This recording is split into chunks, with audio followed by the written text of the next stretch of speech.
Senegal has seemingly avoided a crisis, but who's to say what's next? Because my friends, I want you to imagine something for a second. A man sits in a jail in a dark and dirty cell. He stares at the wall and thinks about how he ended up here. All he was trying to do was to help his people. He's lived a straightforward and upstanding life before this and was simply trying to give back to his people for the opportunities that he was given. And yet, he remains imprisoned. And he knows that this is due to the lies of his enemies. The enemies that he has made, they're powerful people.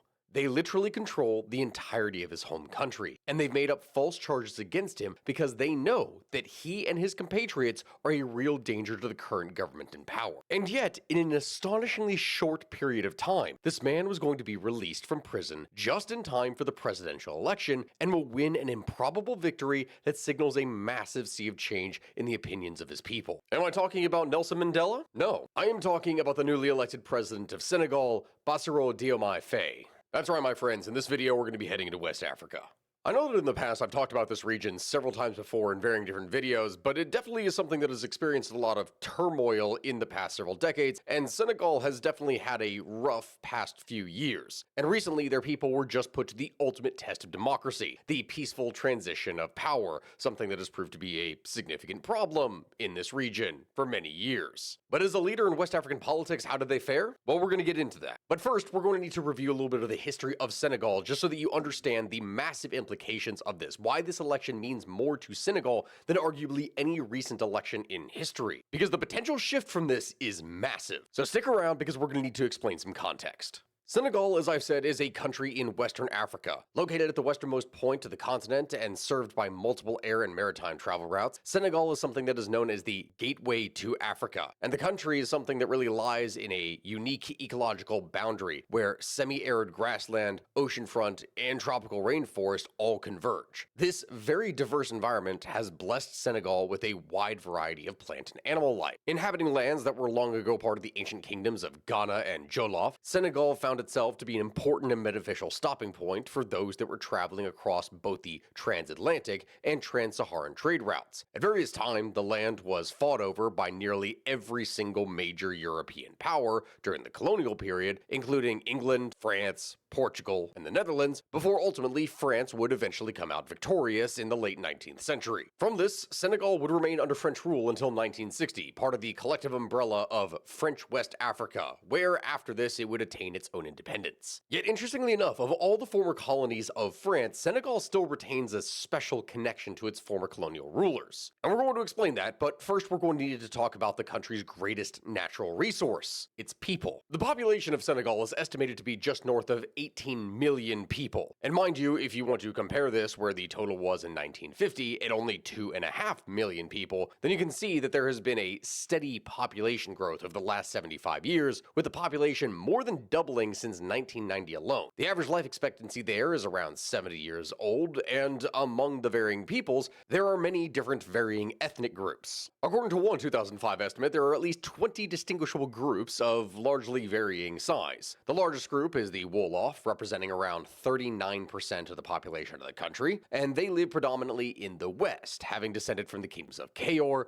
Wallo, and Jollof that once existed in that area. Their population is largely focused in urban centers, and the majority of these are Muslim. Among all the varying different ethnic groups, being the largest, the Wolof predominate in matters of state and commerce as well, and this dominance has been something that has fueled ethnic tension over time as less powerful groups wish to vie for parity with the Wolof majority. Combined with these ethnic differences, some 39 different languages are spoken in Senegal, including French, which is the official language, and Arabic. Linguists then divide African languages spoken there into two different families. You have the Atlantic variants and the Mande variants. The Atlantic family, generally found in the western half of the country, contains the languages that are most widely spoken in Senegal: Wolof, Serer, Fula, and Diola. Mande languages, on the other hand, are found in the eastern half and include Bambara, Malinke, and Soninke. As I had previously stated, Islam is the religion of the vast majority of the population. This is something that is practiced through involvement in groups known as Muslim brotherhoods. In Senegal, the three primary brotherhoods are the Qadiri, the Tijani, and the Mourids. Spiritual leaders known as Marbouts figure prominently in the Muslim Brotherhood and are important in maintaining maintaining the social status quo. A small segment of the population also still follows traditional religions, but again, this is a very small segment. Christianity is something that is practiced by a growing, but also still small percentage of the population. Slightly more than half of all Senegalese people live in the countryside, although people will continue to migrate to the towns, especially the capital city of Dakar, home to its most famous son, musician Akon. Many of those migrating to urban environments still consider themselves farmers, though. People who will go there to do odd jobs, to make money, to send back to their families, but for the most part, they are still farmers. There are numerous villages, each one with an average population of a few hundred people, and usually each village has a shaded public gathering place, a mosque, and a water source, whether a well, a spring, or a small stream. The village is then administered by a chief who is either traditionally nominated or appointed by the government. Religious life, on the other hand, is directed by a Muslim marabout or other traditional religious leader. The big thing that we are going to need to stress about this, and there's a very key reason as to why I've been talking about demographics and everything to understand the actual setting of Senegal itself. The population of Senegal is heavily weighted towards the young, as are most African populations in the first place, with more than 55% of the population being under the age of 20 years old. The reason that I bring that up is because urban unemployment rates are high, and this is something that would serve to be one of the most integral parts of the current situation that is unfolding in Senegal. Just remember this when we go and circle back to the topic in a bit. The population is very young and very jobless at the moment, something that historically speaking has never been a good mix. Still, going back into colonial times, a colony was only as useful as the resources that one could actually extract from it. So, in the case of the French, they would choose to use Senegal as their primary location for the growth and harvest of one singular crop, peanuts. And ever since then, Senegal has thus traditionally been one of the highest producers of peanuts in the world. The Senegalese government, however, has worked to diversify both cash crops and subsistence agriculture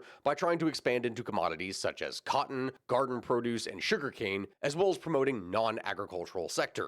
One of the things that Senegal was also successful in doing was making fishing, phosphates, and tourism major sources of foreign exchange at the beginning of the 21st century, although the condition of the transportation and power infrastructure would place limits on the amount of possible expansion. In addition to that, exploitation of mineral resources such as gold, petroleum, and natural gas have also helped to diversify the economy. And that is a good thing, because before Senegal's independence from France in 1960, the economy was largely in the hand of the private sector. Since economic activity heavily depended upon the peanut trade, the large French companies that marketed and sold the crop were also the same people that would control the importation of European manufactured goods into Senegal. After independence, the Senegalese government would go and create a state agency that would be responsible for virtually all aspects of the peanut trade, and although the private sector remained important, the state would effectively dominate the economy. The government would also create an investment code, something which would consist of various guarantees and long-term tax concessions that would attract capital investment from many different quarters. So you may then wonder, okay, well, how does the government suddenly dominate the peanut trade? Well, you need to remember, in Africa during the post-World War II period, most of the European colonial powers were smashed and broken. There was simply no way that they could retain onto their colonies. And due to this, there was a roughly 20-year-long period in which numerous African countries would shake off the shackles of colonial rule and step out onto the world stage with brand new governments. And depending upon who led them into that new status, that would dictate not only how their economy would run, but also which major power would likely continue to support them through the rest of the Cold War. And because its first president was a socialist, Senegal was one of the countries which tried its own version of socialism, and this involved directly controlling the peanut trade. And so even though the intervention of the state began to occur during the colonial era, this is something that became more prevalent after independence with the creation of the National Organization of the Rural Sector. This organization, which was the backbone of President Leopold Senghor's policy of African socialism, is something that would buy and sell peanuts, rice, and millet, and also sold fertilizer, seed, tools, and equipment. Which, on that note, this is as good of a time as any to go into more detail about the largest political figure in Senegal's history. As we mentioned, its first president, Leopold Senghor. The son of a prosperous Serra farmer and trader, his mother was a Roman Catholic and had him sent to a nearby Catholic mission in order to achieve his life's dream of being a priest and a teacher. But then, by the age of 20, he realized that being a priest wasn't really the vibe for him, and so he transferred to a college in Paris. In 1935, Senghor would become the first African agrégé, which is the highest rank of qualified teacher in the French school system. He would teach French in the city of Tours, and eventually would become a professor of African languages and civilization. Of course, that all being said, we know how things went for France in the late 1930s.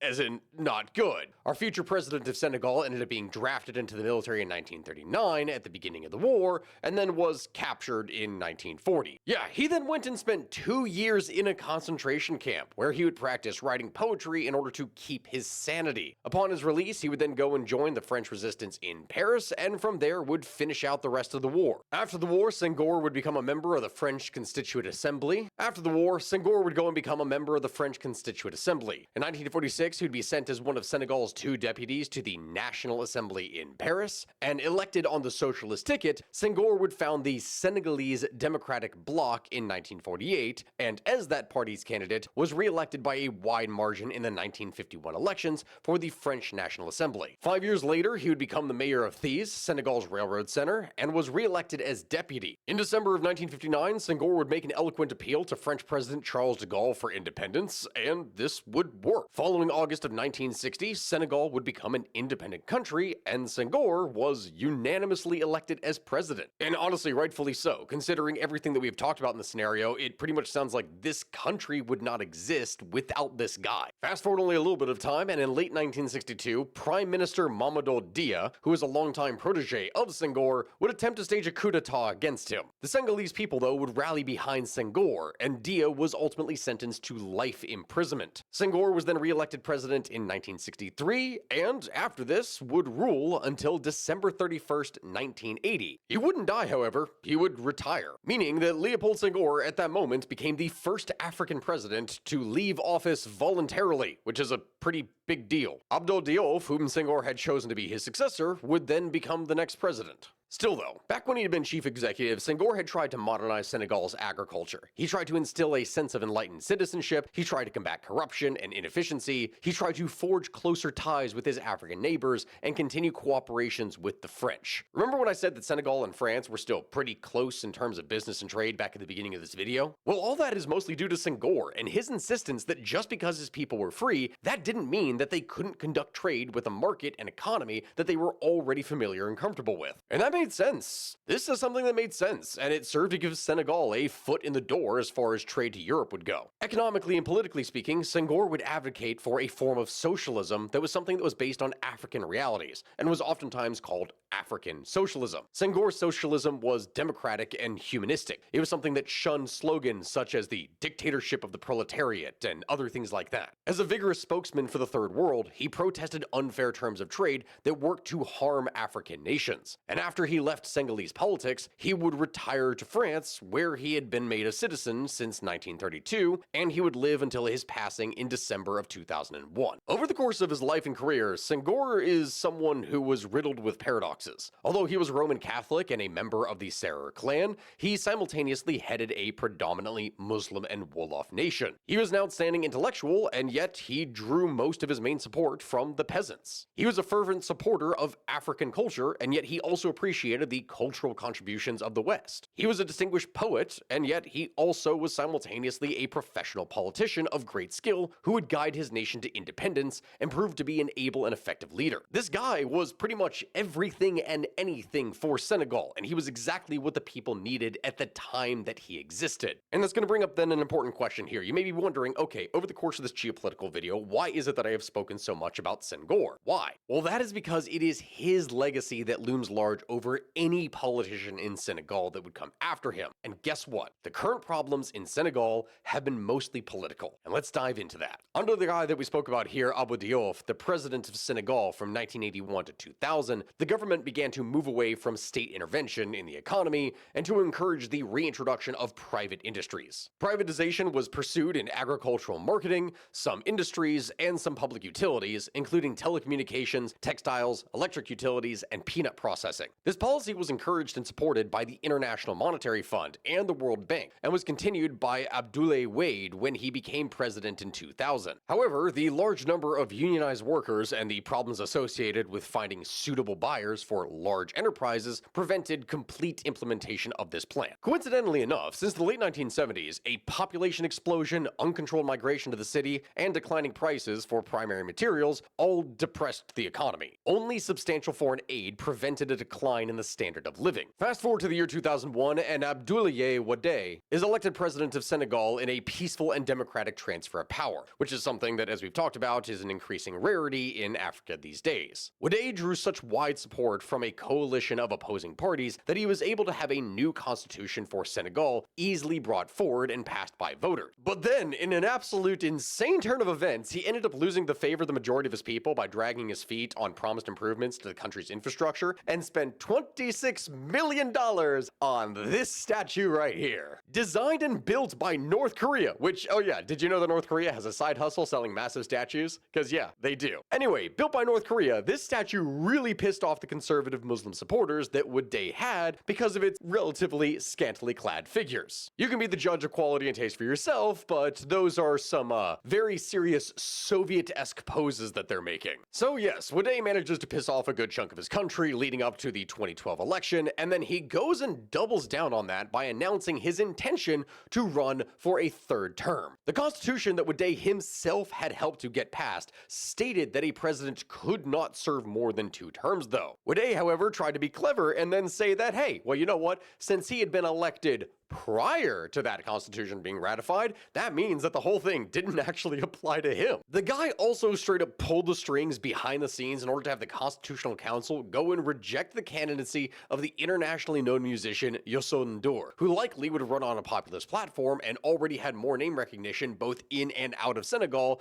than Wade himself. But either way, regardless of his efforts, Wade was still defeated in April of 2012 by former Prime Minister Macky Sall. And Sall is going to be one of the 3 main figures involved with the current situation in Senegal as of late. In February of 2013, Sall would acquire $7.5 billion for his economic plan, dubbed Emergent Senegal. This being something that was designed to transform Senegal into an emergent economy by 2035 through investments in agriculture, infrastructure, and tourism. At the same time, Sall's government would also move towards the establishment of a new universal healthcare system. While the World Trade Organization would call Sall's plans ambitious, the common people were sick of how slow it was taking for Sall's plan to actually take effect. Fast forward to the year 2016, and in January, Sall would actually end up supporting proposed constitutional reforms that would limit any president to 2 consecutive terms in office, and at the same time, this would reduce the term of office from 7 years to 5. This being in accordance to a promise that he made in his 2012 election. The reforms would also increase the power and mandate of the Legislative Assembly, which is Senegal's version of Congress. These passed easily, but they would not really affect Sall's first term. Also, as a quick side note, Senegal may have absolutely one of the most stylish and fantastically dressed politicians of anyone in their country, and I don't mean just a leader, because anyone can have a fancy dressed leader, right? That happens. But when a member of your Congress looks like they're showing up to work regularly wearing a derby hat for the Kentucky Derby, now that says something. So okay, that covers the good things that Sall did, changing the old term limits, strengthening the role of lawmakers and the balance of power, and limiting the term of office for the president. Okay, all well and good. But then when you look at the bad, it starts to get a little bit ugly. You see, Sall was absolutely intolerant of any kind of dissent whatsoever, and he would forcibly put down many demonstrations against his administration. And of course, now we get to the part where Sall uses a decades-old trick from the African dictator playbook, discrediting and disqualifying his enemies with fake politically motivated charges. The first thing that he did was he had Dakar's very popular mayor and opposition leader, Khalifa Sall, which I know it's the same last name, but it doesn't actually have a relation here in this case. He had him arrested and convicted in 2017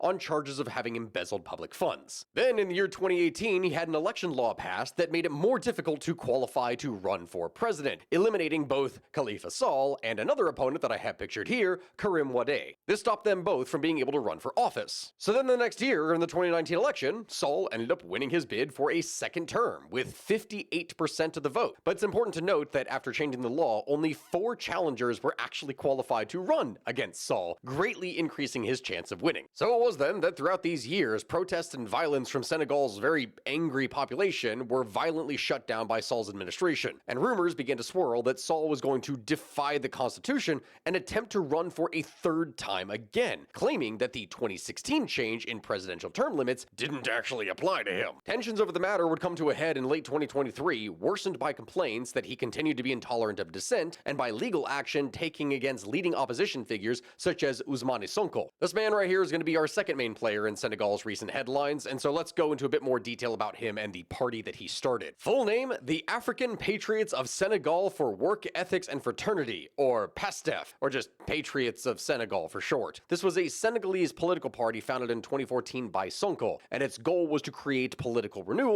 and was basically the all-star team of the young, left-wing, populist politicians in Senegal. Sonko would take PASTEF and he would form a coalition with a few other parties. And they gave it their best shot in 2019, which in the aftermath, Sonko would come in third with around 15% of the vote. But at least now he was nationally known, and this higher profile gave him more support politically. Of course, Sonko has in the last few years faced numerous legal charges, which he has denied and which his supporters maintain were politically motivated. In February of 2021, an employee of a massage parlor filed a complaint against Sonko for, quote, repetitive, R-word and death threats. And of course, this is YouTube, so we're limited in what exactly we can say. And many would go and claim that she was actually paid to make these claims in order to make Sonko look like a monster. But then things end up escalating on March 3rd, 2021, where Sonko gets arrested near Cheikh Anta Diop University and is charged with disturbing public order for giving a public speech that is critical of the current administration. Sonko would call the charges false and politically motivated, naturally, and his arrest from that would lead to protests, clashes between the police and student protesters in Dakar and other cities, which would lead to 14 reported deaths. Protests against Sonko's detainment would also occur internationally, with one outside the United Nations headquarters in New York City in the United States calling for Sonko's release from prison. He was later released pending investigation of these claims. Fast forward around 2 years and verdicts are handed down in 2023 in 2 of the cases against him. In one, he has been charged with libel, for which he was found guilty, was fined, and received a suspended sentence, and he was also on trial for the earlier alleged incidents with the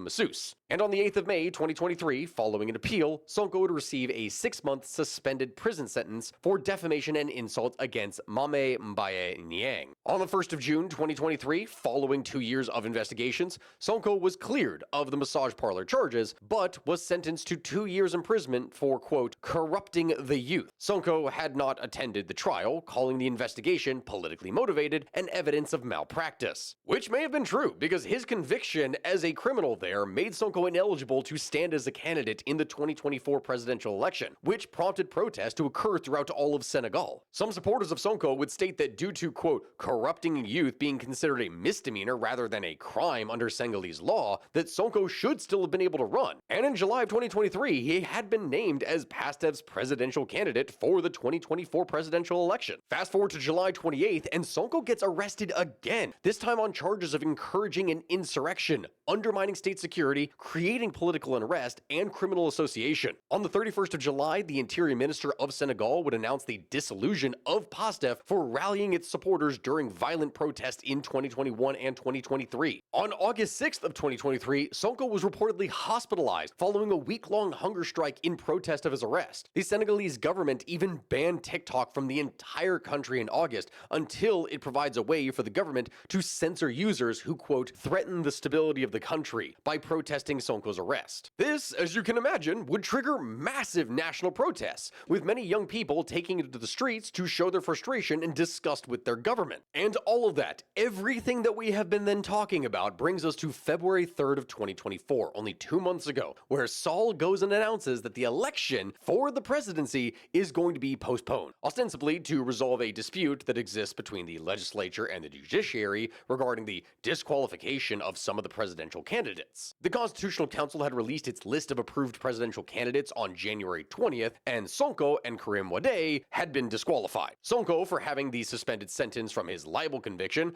and Wade from having had dual nationality at the time that he declared his candidacy, even though that he had renounced his French citizenship mere days later. 19 candidates were vying for the presidency in Senegal's March 24th election, and no clear frontrunner had emerged to succeed the outgoing president Macky Sall. They'd barely managed to have an election without Sall trying to break the country's constitution in the first place, and now finally, for the first time in Senegalese history, the incumbent was not in the running. Prominent candidates included former Prime Minister Amadou Ba, who was the hand-picked flag bearer for Macky Sall's ruling Benno Bokk Yakaar coalition, Khalifa Sall, a former minister and the previously mentioned mayor of the capital of Dakar, and in addition to that, you had Anta Babacar Ngom, who's a female business owner, which in and of itself was a big sign that Senegalese women and youth were motivated to put forth new ideas for new candidates. With so many candidates, things were going to be difficult, but in order to avoid a runoff, one candidate was going to have to secure over 50% of the vote. Over 7 million people out of a population of 17 million were registered to vote in the election, which saw over 16,000 polling stations open across the West African country. And as for why I'm even talking about this, why the election was so important, is that this isn't some country in Africa that is known for its dictators, rigged elections, or attempted coups. Senegal is actually one of the minority of African states with an uninterrupted record of voting its leaders in and out, without men in uniform going and seizing power. The country has done so since it won its independence from France in 1960. So in other words, if a coup or something happened in Senegal, it could happen in literally any West African country. Senegal is the benchmark of stability in the area. Because I know that I mentioned this here before, talking about in one of my previous videos, that this region in Africa, all across in a massive band going across the Sahel, is a region that is being known by geopoliticians as the coup belt. This line of country have all had coups or coup attempts in the last 30 years, stretching from Sudan all the way over to Mali. Since 1990, and you remember that map that we showed here before regarding French colonial territory and what existed in Africa for the longest time? Well, since the year 1990, 21 of the 27 coups in sub-Saharan Africa have taken place in former French colonies. This has led some to question whether or not French influence in Africa has had a destabilizing impact. The term coup belt came to be used in the 2020s after a string of coups in the early part of the decade, including in Mali in 2020 and 2021, Chad, Guinea, and Sudan in 2021, 2 in Burkina Faso in January and September of 2022, and in Niger and Gabon in 2023. The region also saw attempted coups in Niger and Sudan in 2021, Guinea-Bissau and the Gambia in 2022, Sudan, Sierra Leone, and Burkina Faso in 2023, and in fact, Senegal is the only African country at its latitude across Africa to not be a part of the coup belt. For the entire region, this is seen as democracy's strongest and last real holdout. If it could happen in Senegal, as I said, it could happen literally anywhere. The people needed a peaceful exchange of power, and every day that Macky Sall had delayed the elections, the situation was growing more and more dangerous. And this, my friends, is where Bassirou Faye comes into the picture as our third main figure in the story. Interestingly enough, Faye and Sonko had actually been friends for years, ever since they met at the National Tax Office, where they both worked as tax inspectors. Sonko worked for 15 years as a tax inspector at Pekin, and in 2016, he acted as a whistleblower, exposing the use of offshore tax havens, including a $50 million mineral sands processing plant used by a Canadian company in order to avoid paying $8.9 million in taxes. Sonko's employment as a tax inspector was terminated as a result of his whistleblowing. Faye respected him for standing up for what was right, even in the face of such pressure, and the two became fast friends and loyal confidants to each other. Faye had also been a big part of Passive's success and helped Sonko to draft its political manifesto. Getting even crazier, Faye ends up also getting arrested in April of 2023 over a Facebook post. Yes, a Facebook post, something in which he argued that the government was trampling on the justice system in relation to Sonko's legal problems. Faye was charged with contempt of court, with defamation, and acts likely to compromise public peace after posting the message critical of the justice system. His platform would reflect the themes which made Sonko popular, including attacks on corruption, elites, multinationals, and former colonial ruler France. Ultimately, Faye would end up getting released in early 2024. Sonko, on the other hand, would remain in jail for some time. And so it's going into all of this, the legal case against Sonko, along with the economic and social tensions and concerns about whether or not Sall would run for a third presidential term, that all of this led to so much deadly unrest between 2021 and 2023. Violence and protest had led the way up to this election, and the entire country was nervous about what was going to happen. And so when you couple this with Sonko being arrested again at the end of July of 2023 on the charges of provoking insurrection, conspiracy with terrorist groups, and endangering state security. Again, all of these were completely made-up charges to keep Sonko from running, as he had massive support among the populace and was considered the biggest threat. Thing is, Sall couldn't eliminate Faye from contention. And if you hadn't guessed by now, Faye was basically Sonko's right-hand man. He was the Che Guevara to Sonko's Castro. Faye was the quiet tactician, and Sonko was the firebrand giving impassioned speeches and whipping up the crowds into a frenzy. And the people, well, at this point, they wanted a revolution.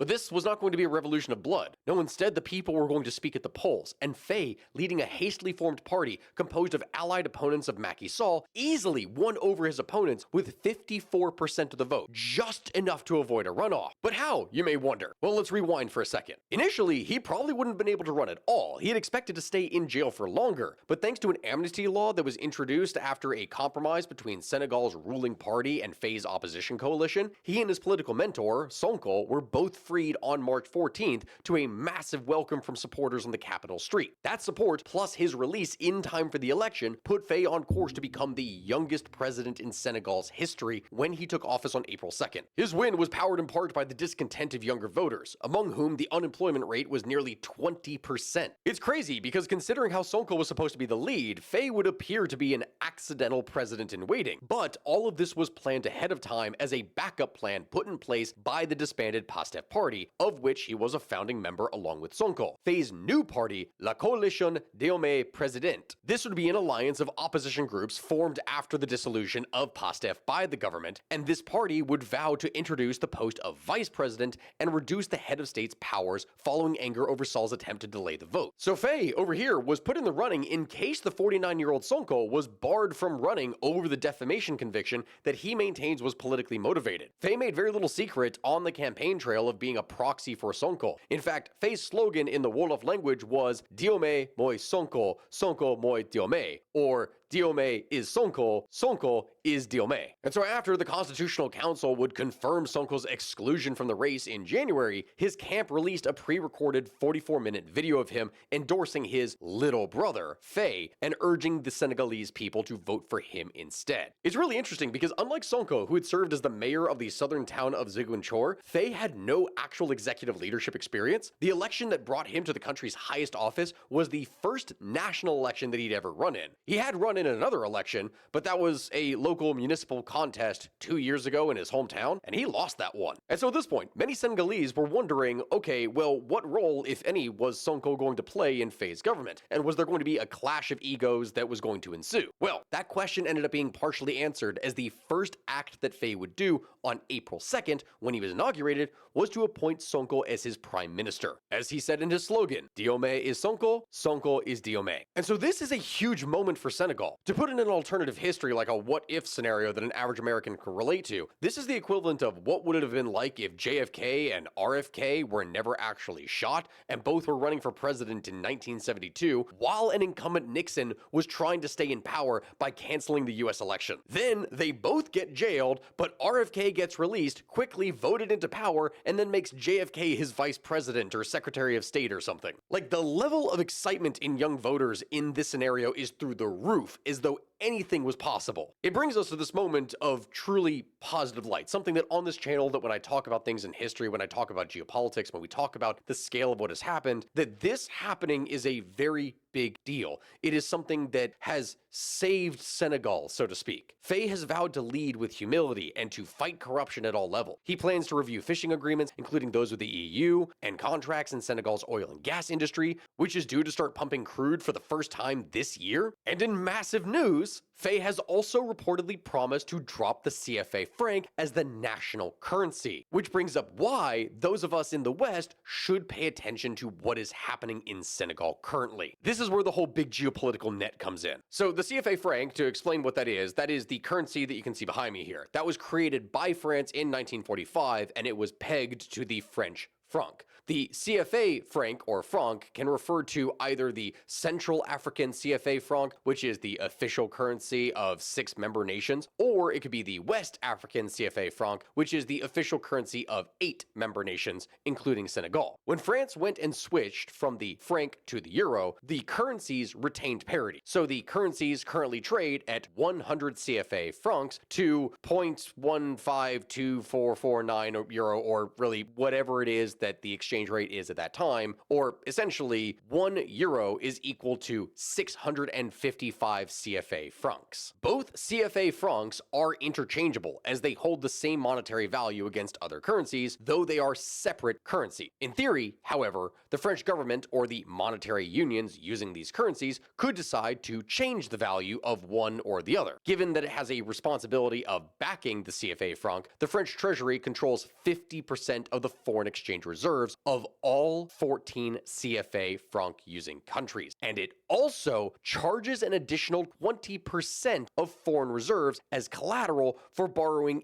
any money, even though half of their foreign reserves are already in the Bank of France. When someone controls that much of your money, they can wield essentially enormous influence on the direction that your country is taking. And the CFA countries are also only allowed to access 15% of their money in any given year. Withdrawing any more than that comes with a fee. You can understand why this would be terrifying to a nation then, right? The initial exchange rate in 1945 was 1 CFA franc to 1.7 French francs. In 1948, the rate changed from 1 CFA franc to 2 French francs after the devaluation of the French franc. This artificially high exchange rate for the CFA franc caused economic stagnation among the countries in the CFA franc zone in the 1980s and early 1990s. In consultation with France and the International Monetary Fund, the African monetary unions decided to devalue their currencies by 50%, which, along with other fiscal and monetary policy adjustments, generated GDP growth in the CFA franc zone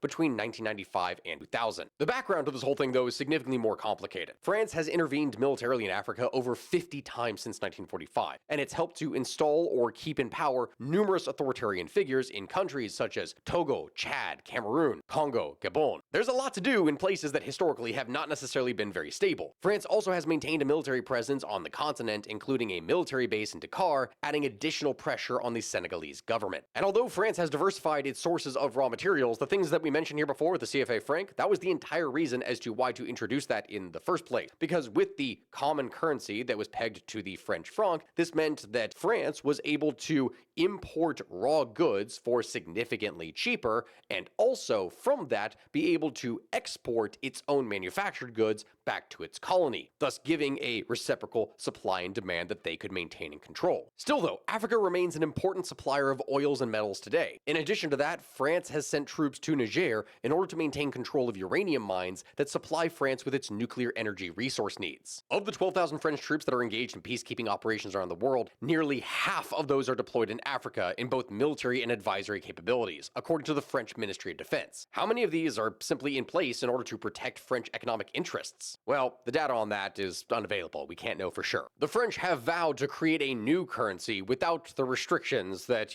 previously were making things so difficult for the African nations, and unveiled their plan for a new currency called the ECO. But this idea seems to be basically dead in the water, and a few countries are fully on board due to France's desire to have Nigeria be part of the new currency union. Nigeria accounts for more than 70% of all economic output and exports in West Africa, and would likely leave these smaller countries in the region struggling in its shadow. Also, many of the countries involved aren't too happy about potentially attaching their economic fortunes to an economy that is primarily run by oil production, which can cause exchange rates to swing drastically. And all of that brings us back to Senegal. See, Macky Sall was a big supporter of the CFA franc and claimed that its stability brought Senegal through the pandemic. But with so much of its populace strongly supporting the ideals of Faye and Sonko, and so many people being against Macky Sall, there's a very strong possibility that Senegal may decide to forego the ECO and the CFA franc and instead choose to forge their own destiny instead with their own currency. As for what is actually going to happen, we don't really know. For many of Senegal's disillusioned younger generation, voting for Faye was a way to repudiate an establishment that was seen as out of touch. For them, steady annual growth in gross domestic product of around 5% under Sall, investment in infrastructure, and relative stability in a volatile region, these have always failed to compensate for a complete and total lack of work for the average young citizen. Regardless of what happens going forward, this win was huge for the stability of West Africa